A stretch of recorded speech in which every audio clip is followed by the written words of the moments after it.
Carl here. Not my man, hey my man, or Skippy, or the IT guy. You know, it's crazy the different names people call me.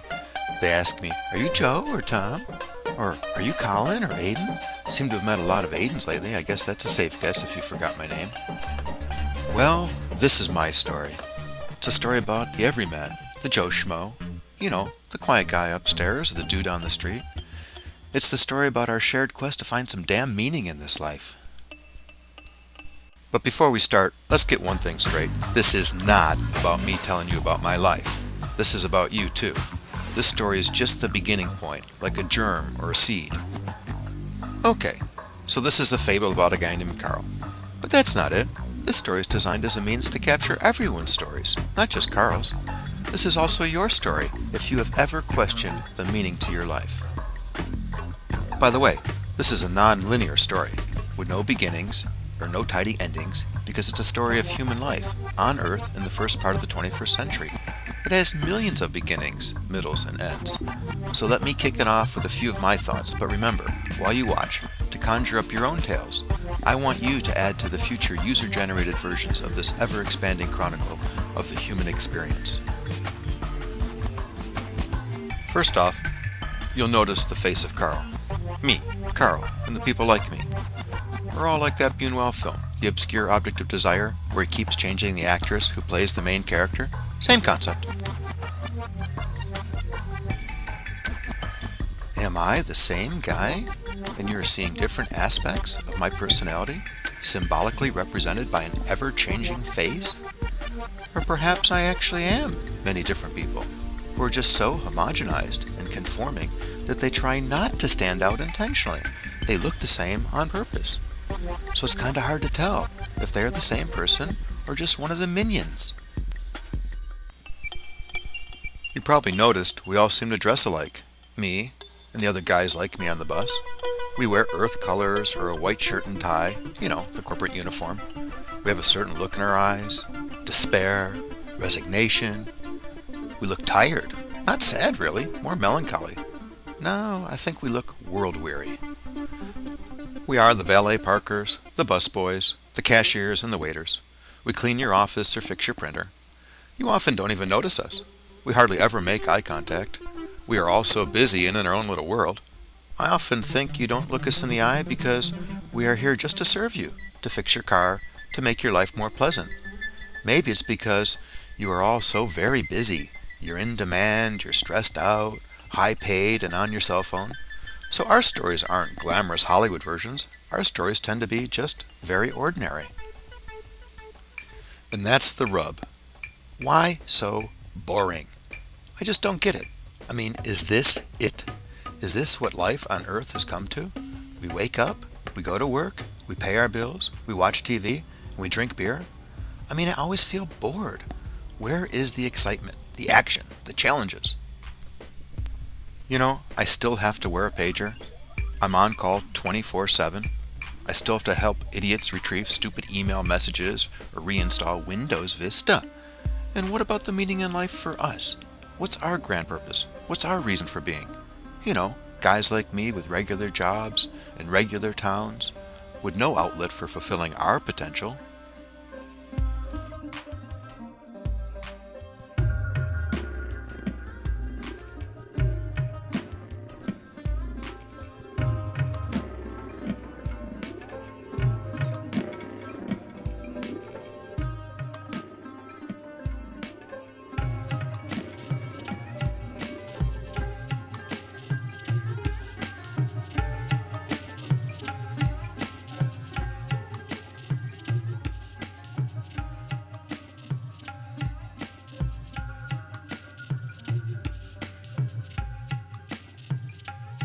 You know, whenever I see these people in the ads who are having so much fun, it's like, where do you people live?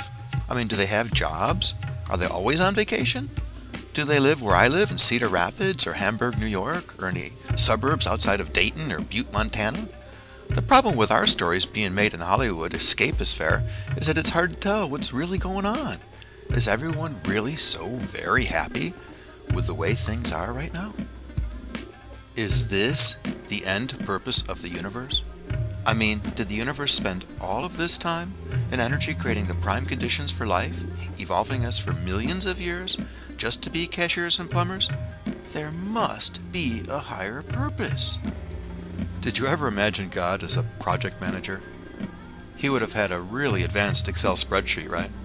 He could track all the costs associated with the creation of human life. He'd have like this huge big bill of energy spent to date. And for what purpose? Now you have to wonder if he or she is getting their money's worth. If the human race was a very big IT project, you gotta think we are way over budget. Like, is this the spec? Is this what the universe spent all of the energy on? Are we the beta version of intelligent life? Some kind of prototype? What is our mission? It's nothing? I mean, really, just think of the cost to date. What is it that the sun puts out more energy each day than all the electricity we've ever made on Earth? Or that the Earth spends more energy in its orbit of the sun than all of the sun's energy output to date?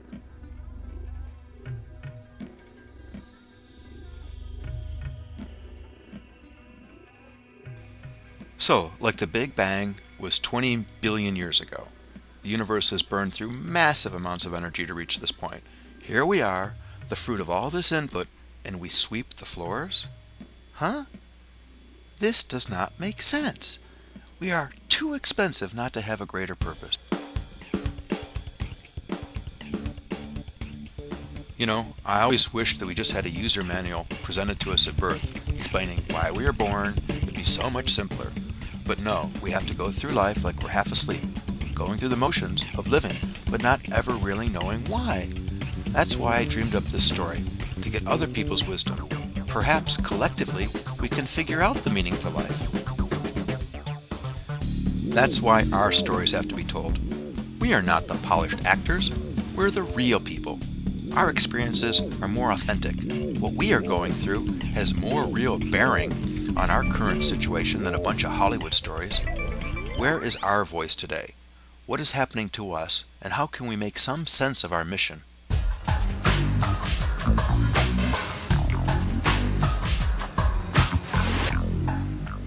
I always wonder if by letting Hollywood tell the story of the working man, are we engaging in wish fulfillment? Does our desire to be rich, beautiful, young, and famous seduce us into some kind of self-censorship? Do we subconsciously push away the mundane stories and plights of the average person? Where are the bands like The Clash who speak for the working class? It's like nobody wants to admit there even is a working class. We're all too busy buying luxury goods so we can pretend we are the idle rich. If our lives could be better, more fulfilling, how can we change without first diagnosing the problem?